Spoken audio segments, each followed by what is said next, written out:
আসসালামু আলাইকুম। আজকে আমরা পড়ব হলো বাক্য প্রকরণ, যে চ্যাপ্টারটা আছে সেই বাক্য প্রকরণ চ্যাপ্টারটা।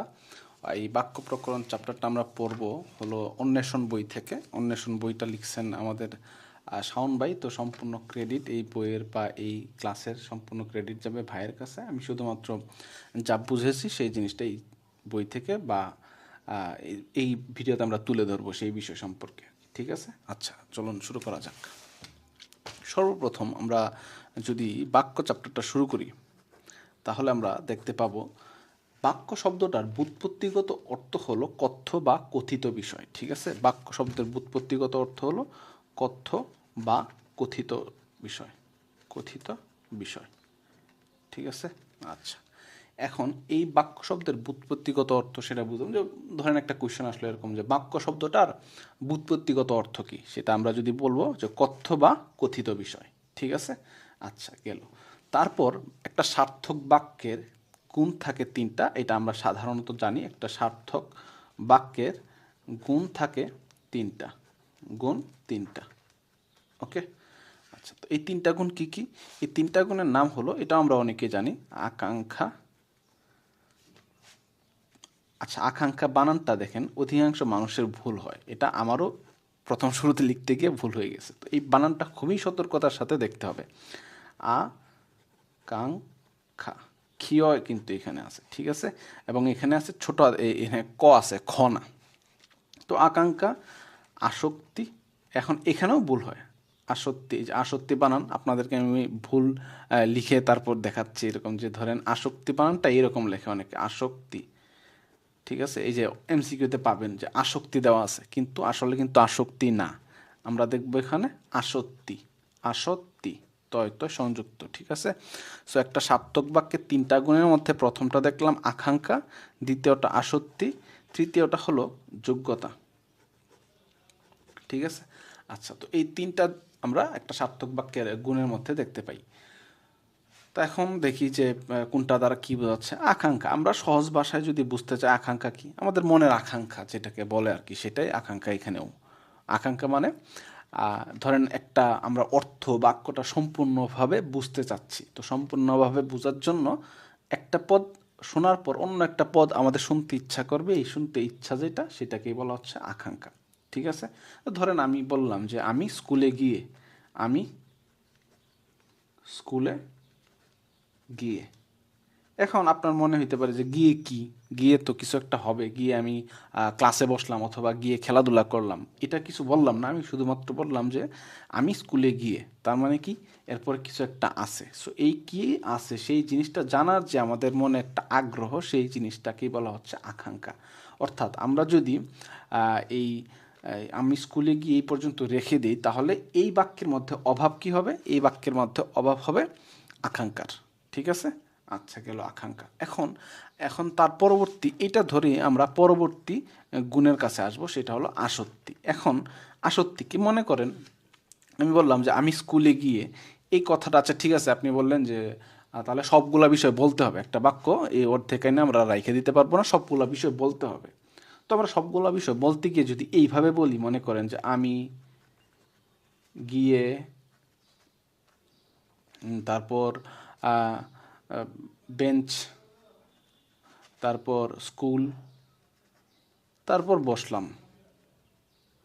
ঠিক আছে, আপনার আগে যে পূর্ববর্তী আমাদের যে গুণটা ছিল সেটা ছিল আকাঙ্ক্ষা। ঠিক আছে, তো সেখানে আপনি সেখানে আপনি অভিযোগ জানাইছিলেন এরকম যে আমাদের সবগুলা কথা আমরা কেন বলি নাই, আমাদের আগ্রহ অনুসারে সবগুলা কথা বলার কথা ছিল কিন্তু আমরা বলি নাই। তো এখন দ্বিতীয় অংশে এসে আমরা সবগুলা কথা বললাম, ঠিক আছে, তার মানে এখানে আমাদের আকাঙ্ক্ষা পূরণ হয়েছে। কিন্তু আকাঙ্ক্ষা পূরণ হইলেই হবে না, এখানে এখানে আমাদের সবগুলা এমনভাবে সজ্জিত থাকতে হবে যেন আমরা অর্থটা ঠিক করে আবার বুঝতে পারি। এখন এমনভাবে উল্টাপাল্টা যদি থাকে তাহলে তো আর হবে না, জিনিসটা সবগুলো সুন্দর মতো করে সজ্জিত থাকতে হবে। আর এই সজ্জিত থাকার যেই বিষয়টা আছে তাকেই বলা হচ্ছে আসক্তি। অর্থাৎ আসক্তি কি, আমাদের সবগুলো পদ থাকলেই হবে না, এগুলো একটা নির্দিষ্ট অর্ডারে থাকতে হবে। এখন এই যে আমি বললাম আমি গিয়ে বেঞ্চ স্কুলে বসলাম, মানে এটা উল্টাপাল্টা হয়ে গেল না জিনিসটা। তো এটাকে আমরা যদি এইভাবে বলতাম যে আমি স্কুলে গিয়ে বেঞ্চে বসলাম। ঠিক আছে। সো এইভাবে যখন যদি বলি তাহলে জিনিসটার মধ্যে একটা অর্ডার মেনটেন হচ্ছে, ঠিক আছে। আর এই যে অর্ডার মেনটেনটা এটাকেই বলা হচ্ছে আসত্তি। অর্থাৎ আমরা যদি সংজ্ঞা আকারে বলতে চাই যে বইটাতে আছে, আমাদের যেই সুশৃঙ্খল পদবিন্যাস আছে তাকে আসক্তি বলে। এখন সুশৃঙ্খল পদবিন্যাসটা কেন দরকার? কারণ অর্থসঙ্গতি রক্ষা করতে হবে, ঠিক আছে। সো এই অর্থসঙ্গতি রক্ষা করার জন্য একটা বাক্যে পদগুলোর মধ্যে যে সুশৃঙ্খল পদবিন্যাস হবে তাকেই বলা হচ্ছে আসক্তি। একদম সহজ ভাষায় বলতে গেলে যে আমরা উল্টাপাল্টাভাবে শব্দগুলো যেখানে মন চায় সেখানে বসাইতে পারবো না, আমাদের একটা অর্ডার মেনটেন করতে হবে। আর এই অর্ডার মেনটেন বিষয়টাকেই বলা হচ্ছে আসক্তি, ঠিক আছে। আচ্ছা, এখন আসি যোগ্যতা। এখন ধরেন আমি বললাম যে আমি না বলে বললাম যে হাতি আকাশে উড়ে, আকাশে উড়ে। তো এখানে কি সমস্যা? আমাদের এখানে কি আকাঙ্ক্ষা পূরণ হয়েছে? হ্যাঁ, এখানে আকাঙ্ক্ষা পূরণ হয়েছে। আমরা যদি এখানে রেখে দিতাম যে হাতি আকাশে, তারপরে কিছু দিলাম না, তাহলে এখানে আকাঙ্ক্ষার অভাব হইতো, কিন্তু না, হ্যাঁ এখানে আকাঙ্ক্ষা পূরণ হয়েছে, আচ্ছা ঠিক আছে মানলাম। তারপর দ্বিতীয় অংশ আসক্তি যে দেখে আসলাম, এখানে কি আসক্তি পূরণ হয়েছে কিনা দেখেন তো। হ্যাঁ ঠিক আছে, আমাদের প্রথমে যে অর্ডার থাকা উচিত সেই অর্ডারে আছে, হাতি আকাশে উড়ে, অর্ডার ঠিক আছে, এটাও মানলাম যে তার মানে এখানে আকাঙ্ক্ষাও পূরণ হয়েছে, এখানে আসক্তিও পূরণ হয়েছে। কিন্তু এখানে কি যোগ্যতা পূরণ হয়েছে কিনা সেটাও আমাদের দেখতে হবে 3 নাম্বার প্রশ্নে। এখন 3 নাম্বার অংশে এসে দেখলাম যে যোগ্যতা মানে কি? দেখেন এখানে যে হাতি আকাশে উড়ে, এই কথাটা কি সত্য? এটা তো সত্য না কথা, ঠিক আছে। এই কথাটা যদি সত্য হইতে হয়, ঠিক আছে, তো এই কথাটা আমার আসলে সত্য হইতে হবে। এই বিষয়টা তো আমাদের, হাতি তো আকাশে উড়ে না, হাতিকে আকাশে উঠতে পারে, হাতে আকাশে উঠতে পারে না। এই জন্য আমাদের যোগ্যতার অভাব এই বাক্যটার মধ্যে। এইখানে আমাদের আকাঙ্ক্ষাও পূরণ হয়েছে, আসক্তিও পূরণ হয়েছে, কিন্তু যোগ্যতার অভাব হয়েছে এখানে। তার মানে আমাদের যোগ্যতা তাইলে কী হবে? দেখেন, অর্থগত অন্তর্গত যে একটা বাক্যের মধ্যে অন্তর্গত ভাবগত যে মিলবন্ধন আছে, এটা যে ভাবটা ঠিক আছে কি না, এই জিনিসটাই আসলে এখানে যোগ্যতার প্রশ্নটা তুলতেছে, ঠিক আছে। সো আমাদের এরকম বলতে হবে যে, এরকম যদি বলি যে বর্ষাকালে মেঘের কারণে মাঠ ফেটে চৌচির হয়ে গেছে, ঠিক আছে, এটার মধ্যে আমাদের আকাঙ্ক্ষা মিলল, আসক্তিও মিলল, কিন্তু যোগ্যতার অভাব আছে। তো এই বিষয়টাকে বলতেছি আমরা যোগ্যতা। এখন এই যোগ্যতার সাথে কয়েকটা বিষয় জড়িত আছে, সেই জড়িত বিষয়গুলো কি কি? আমাদের 6টা বিষয় যোগ্যতার সাথে জড়িত, যোগ্যতার সাথে জড়িত। কি সেই 6টা বিষয় সেটা আমরা দেখব। এখন দেখেন, যোগ্যতা, একটা বাক্যের যোগ্যতা আছে কি না, এই বিষয়টা আমরা 6টা বিষয়ের সাথে জড়িত আমরা পয়েন্ট পাবো। সেই 6টা পয়েন্ট কি কি আছে? সর্বপ্রথম আমরা 1 নম্বরে দেখব রীতিসিদ্ধ অর্থবাচকতা। অর্থবাচকতা, রীতি সিদ্ধ অর্থবাচকতা, ঠিক আছে। রীতিসিদ্ধ অর্থবাচকতা শুনতে অনেক কঠিন মনে হইতেছে, কিন্তু রীতিসিদ্ধ অর্থবাচকতা জিনিসটা আসলে কি? খুব সহজ একটা জিনিস। আমরা যদি শব্দ চ্যাপ্টারটা পড়ে আসি, সেইখানে ছিল না যে রূঢ় শব্দ, যুগ্ররী শব্দ, এই বিষয়টাই আসলে এখানে যদি শব্দ চ্যাপ্টার পড়ে না থাকি তাহলে আমরা সামনে পড়বো ইনশাল্লাহ, তো তখন আমরা এই বিষয়টা আর ক্লিয়ার করবো বেশি করে। তবে আমরা একটা সহজ বিষয় বলি, মনে করেন সহজে যদি বলি, একটা শব্দ ধরি বাধিত, ঠিক আছে, বাধিত একটা শব্দ নিলাম। এখন এটার একটা ব্যুৎপত্তিগত অর্থ আছে আর এটার একটা ব্যবহারিক অর্থ আছে, প্রতিটা শব্দরই এরকম আছে। এখন ব্যুৎপত্তিগত অর্থ বা ব্যবহারিক অর্থ কি? ব্যুৎপত্তিগত অর্থ আমরা ধরেন যখন আমরা শব্দ চ্যাপ্টার পড়বো তখন তো ডিটেলস দেখবো, এখন আপাতত বোঝার জন্য বুঝে রাখি যে আমাদের ব্যুৎপত্তিগত অর্থ হলো শব্দটা যেখান থেকে উৎপত্তি হয়েছে সেইখানকার অর্থটা একটা আছে, আর ব্যবহারিক অর্থ হলো বর্তমানে আমরা জিনিসটাকে কিভাবে ব্যবহার করতেছি। এখন এই দুইটা অর্থর যদি মিল না থাকে তাহলে সমস্যা হয়ে যাবে। এখন রীতিসিদ্ধ অর্থবাচকতা আসলে এই বিষয়টাকেই বলতেছে। ওকে, সো এখন আমরা যদি একটা উদাহরণ দিই তাহলে আপনারা বুঝতে পারবেন যে ব্যুৎপত্তিগত অর্থ এবং ব্যবহারিক অর্থ কিভাবে আলাদা হইতে পারে কিংবা এক হইতে পারে কি না। মনে করেন গায়ক একটা শব্দ, গায়কের সেন্টার যেখান থেকে সে উৎপত্তি হয়েছিল সেই উৎপত্তিটাও কিন্তু ছিল এরকমভাবে যে গায়ক অর্থ যে গান করে আসলেই, কিন্তু বর্তমানে আমরা কি গায়ক অর্থে অন্য কিছু বুঝাইতেছি? অন্য কিছু কিন্তু বুঝাইতেছি না, গায়ক অর্থ আমরা গান করে যে তাকেই বুঝাইতেছি। বুঝতে পারছেন বিষয়টা? সো তার মানে এটার ব্যুৎপত্তিগত অর্থ এবং ব্যবহারিক অর্থ একই। এরকমভাবে আমরা আরেকটা জিনিস যদি দেখি, যে ধরেন হস্তি, হস্তি মানে কি? এটা যেখান থেকে উৎপত্তি হয়েছিল সেই অনুসারে হস্তি বলতে বোঝায় যার হাত আছে। কিন্তু বর্তমানে কি হস্তি বলতে যার হাত আছে তাকে বোঝায়, নাকি বর্তমানে হস্তি বলতে একটা হাতি বা পশুকে বোঝায়? হাতি বা পশুকে বোঝায় অর্থাৎ যা তার ব্যুৎপত্তিগত অর্থ এবং ব্যবহারিক অর্থ এক না। এরকমভাবে অনেক শব্দ আমরা যখন শব্দ চ্যাপ্টারটা পড়ব তখন দেখব। তো এই বিষয়টাই আমরা এখানে দেখতেছি। ধরেন বাধিত যে শব্দটা আছে, এই শব্দটা উৎপত্তি হয়েছে কিন্তু এটা প্রকৃতি এবং প্রত্যয়ের মাধ্যমে। আমরা যদি দেখি এর বিশ্লেষণ, বাধা যোগ ইত, ঠিক আছে, ইত প্রত্যয়ের মাধ্যমে এটা হয়েছে। এখন এটার যে উৎপত্তিগত অর্থ বা ব্যুৎপত্তিগত অর্থ ছিল বাধাপ্রাপ্ত, বাধাপ্রাপ্ত। কিন্তু আমরা কি এটা এখন ব্যবহার করি? এটা কিন্তু এখন ব্যবহার করি না, এটা আমরা ব্যবহার করি না। আমরা ব্যবহার করি কি?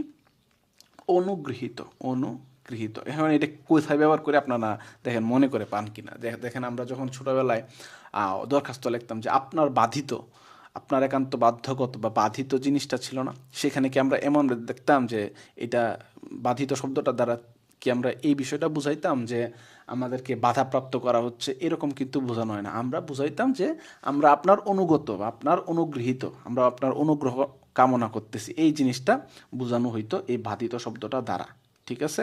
সো এখন এই জন্যই আমরা এই বাধিত শব্দের ব্যুৎপত্তিগত অর্থ ছিল বাধাপ্রাপ্ত, কিন্তু আমরা ব্যবহার করতেছি অনুগৃহীত। তো আমাদের আসলে কিন্তু এই অনুগৃহীত বুঝাইতেছি, এই জিনিসটাই কিন্তু আমরা বাক্যে বুঝাইতে হবে বাধিত দ্বারা। আমরা যদি এখন বাক্য বাধিত দ্বারা বাধাপ্রাপ্ত বুঝাই তাহলে কি হবে? হবে না।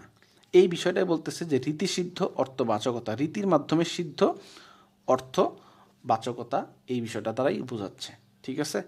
এখন এইরকম আরেকটা ওয়ার্ড আছে তৈল, তৈল। এখন তৈল দ্বারা কি কন্ত? তৈল হলো তিল প্লাস স্ন, এটাও প্রকৃতি দ্বারা সাধিত একটা শব্দ, প্রকৃতি প্রত্যয় দ্বারা। তো এইটা দ্বারা আমরা যেটা বোঝানো হয় সাধারণত তিল জাতীয়, মানে এটা সেন্টার, মানে সেন্টার বলতে এটা উৎপত্তি হয়েছে কোন জায়গায় থেকে? তিল জাতীয় যে কোনো পদার্থকেই, এই স্নেহ পদার্থকেই বোঝানো হইতো আর কি। যখন এটা উৎপত্তি হয়েছিল তৈল শব্দটা, তখন তিল দ্বারা যে কোনো স্নেহ পদার্থকেই বোঝানো হইতো। কিন্তু এখন কি তৈল দ্বারা তিল জাতীয় যে কোনো স্নেহ পদার্থকে বোঝানো হয় না, এটা দ্বারা শুধুমাত্র তেলকেই বোঝানো হয় বা তিল জাতীয় জিনিসকেই বোঝানো হয়, তেল বা তিল জাতীয় জিনিসকেই বোঝানো হয়। সো এটাই আমাদের এখানকার ভাষ্য ছিল যে রীতিসিদ্ধ অর্থবাচকতা বলতে উৎপত্তিগত ও ব্যবহারিক অর্থ দুই ধরনের হইতে পারে। যদি হয় তাহলে আমরা ব্যবহারিক অর্থ যেটা, সেটা কি আমরা ইউজ করব বাক্যে। ওকে, আচ্ছা। এখন এখানে উৎপত্তিগত অর্থ বলতে আসলে প্রকৃতি এবং প্রত্যয় দ্বারা সাধিত শব্দকেই বোঝানো হচ্ছে। তো তারপর হলো দুর্বোধ্যতা। তারপর দ্বিতীয় গুণটা হলো আমাদের যোগ্যতার সাথে তৃতীয় বিষয় যেটা জড়িত, সেটা হলো দুর্বোধ্যতা, দুর্বোধ্যতা, ঠিক আছে। এখন দুর্বোধ্যতা বানানটা দেখি, ঠিক আছে নাকি? দুর্বোধ্যতা, ঠিক আছে, বানান। এখন দুর্বোধ্যতা কি?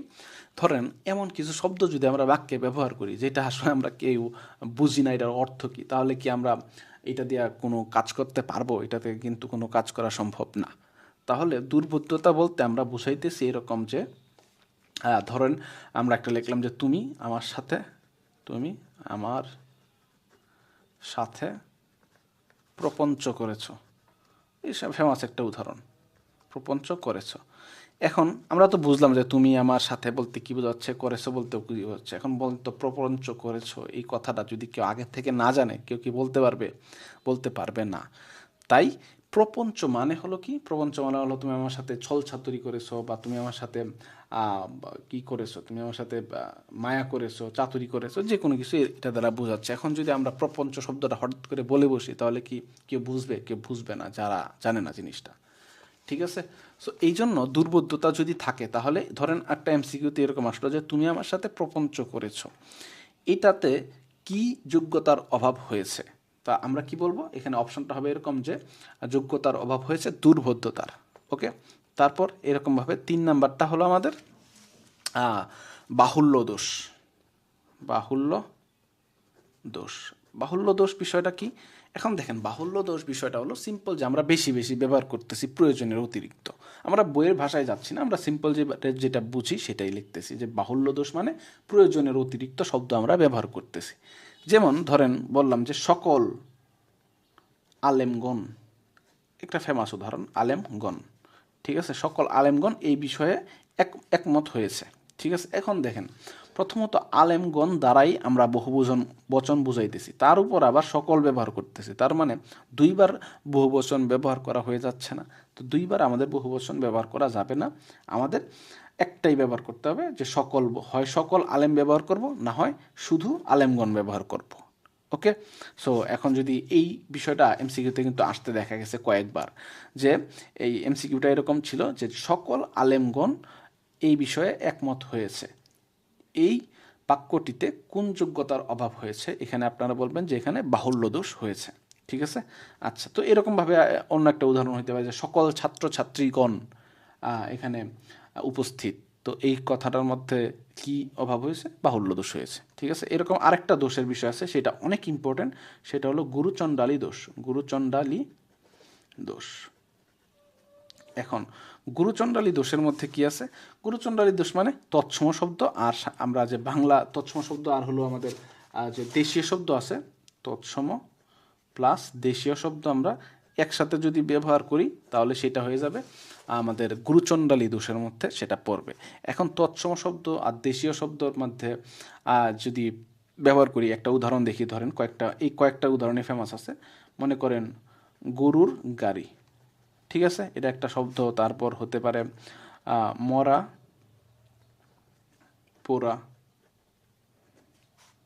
আচ্ছা, তারপর গরুর গাড়ি না বলে যদি কেউ বলে গরুর শকট, এই যে গরু বানানটা কিন্তু খেয়াল করবেন চেঞ্জ হয়েছে, গরুর শকট, শকট। এখন দেখেন গরুর গাড়ি, এটা কিন্তু ঠিক আছে, গরুর গাড়ি এটা আমরা শুধুমাত্র দেশীয় শব্দ ইউজ করছি, কিন্তু গরুর শকট, শকট শব্দটা হলো আমাদের তৎসম শব্দ। এখন তৎসম আর বাংলা ইউজ করলে এখানে আমাদের গুরুচণ্ডালী দোষ হবে। এটা খুবই ইম্পর্টেন্ট এমসিকিউতে, যদি এখান থেকে 6টা পয়েন্ট থেকে একটা আসে তাহলে এটা আসতে পারে, এটার সম্ভাবনা খুবই বেশি যে নিচের এই শব্দটিতে কিসের সমস্যা হয়েছে বা কোন দোষ হয়েছে, এখানে গুরুচণ্ডালী দোষ হয়েছে। যদি এমসিকিউতে থাকে এরকম যে গরুর শকট, এখানে কি সমস্যা, এখানে গুরুচণ্ডালী দোষ। আবার মরা পোড়া, এটা হতে পারে যে মরা পোড়া একটা বাংলা শব্দ দেশীয় শব্দের মিক্সচার আছে এখানে, কিন্তু আমরা যদি বলি এরকম যে মরা পোড়া, এটা একটা রাইট, ঠিক আছে। আবার এটার বদলে যেটা একদম শব দাহ, এটা শুধুই শব বলতে মরাকে বোঝাচ্ছে আর দাহ বলতে পোড়াকে বোঝাচ্ছে, অর্থাৎ এইটা কিন্তু সম্পূর্ণভাবে রাইট একটা শব্দ। কিভাবে, কারণ শব এই অংশটাও হলো তৎসম আর দাহ এই অংশটাও তৎসম, তৎসম তো একসাথে মিক্স হইতেই পারে, এটা সমস্যা নাই। কিন্তু আমরা যদি এই যে শবদাহ এখান থেকে যদি আমরা এরকম করে দিই, ধরেন মরা দাহ, এরকমটা নেই, মনে করেন যে সবর বদলে আমরা মরা লিখলাম আর দাহর মতো রাখলাম, তার মানে কি হলো, বাংলা বা দেশীয় শব্দ আর তৎসম মিক্স হয়ে গেছে, সুতরাং এটা হবে না। আবার আমরা যদি এরকম করি যে সবটা ঠিক রাখলাম আর পোড়া আমরা একসাথে এনে অ্যাড করে দিলাম, তাহলে এখানে কি তৎসম আর বাংলা একসাথে অ্যাড হয়েছে, তাহলে এটাও হবে না, ঠিক আছে। তো এইভাবে আমাদের এমসিকিউ আসলে 3টা অপশানই সাধারণত বেশিরভাগ আসে, তো এই জিনিসটা একটু খেয়াল করে দাগাবেন আর কি, যে কোন নিচের এমসিকিউ আসলে মনে করেন যে শবপোড়া, এখানে কি সমস্যা হয়েছে, এখানে হয়েছে গুরুচণ্ডালী দোষ, ঠিক আছে। এই ছিল 4 নাম্বার। 5 নাম্বার পয়েন্টটা হলো আমাদের উপমার ভুল প্রয়োগ, উপমার ভুল প্রয়োগ, ভুল প্রয়োগ। এটাও সহজ, এটাও ধরেন একটা এমসিকিউ আছে যে আমার হৃদয় ক্ষেত্রে, এই যে এখানে আমরা বই থেকে দেখতে পারি চাইলে, যে আমার এখানে আছে, বইটা দেখা যাচ্ছে কিনা, আশা করি দেখা যাচ্ছে, আমার হৃদয় ক্ষেত্রে আশার বীজ উপ্ত হলো। এখন দেখেন এটা ঠিক আছে, কিন্তু যে আমার হৃদয় ক্ষেত্রে আশার বীজ উপ্ত হলো, কিন্তু কেউ যদি বলে যে আমার হৃদয় মন্দিরে আশার বীজ উপ্ত হলো, তার মানে এখানে কি বললো, হৃদয় মন্দির, মন্দির হলো একটা পবিত্র জায়গা, সেখানে তো আর বীজযুক্ত হয় না, তাই না। এখন কেউ যদি বলে যে মন্দিরে বীজযুক্ত হলো, তাহলে এখানে কি হলো, উপমা সে দিতে গেল, কিন্তু উপমা দিতে গিয়ে সেখানে সে ভুল করে ফেলছে। এখানে তার বলা উচিত ছিল এটা যে আমার হৃদয় ক্ষেত্রে, কারণ ক্ষেত্রে আশার বীজ উক্ত হলো, এটা বললে এটা ঠিক ছিল, ঠিক আছে। কারণ ক্ষেত্রেই তো বীজ, ক্ষেত্রে বা ক্ষেত যেখানে আছে সেখানেই তো বীজ উক্ত হয়, তাই না। এইভাবে আমাদের উপমার ভুল প্রয়োগটা ঠিক করতে হবে। এবং সর্বশেষ যেটা আছে সেটা হলো 6 নম্বর পয়েন্ট, বাগধারার শব্দ পরিবর্তন। বাগধারার শব্দ পরিবর্তন এখানে বোঝানো হচ্ছে এরকম যে ধরেন অরণ্যে রোদন, আমরা একটা ওয়ার্ড নিলাম, লেটসে 6 নাম্বার, বাগধারার শব্দ পরিবর্তন। এখানে যদি কেউ বলে যে ধরেন অরণ্যে রোদন, আমরা কিন্তু এটা পড়ছি, অরণ্যে রোদন।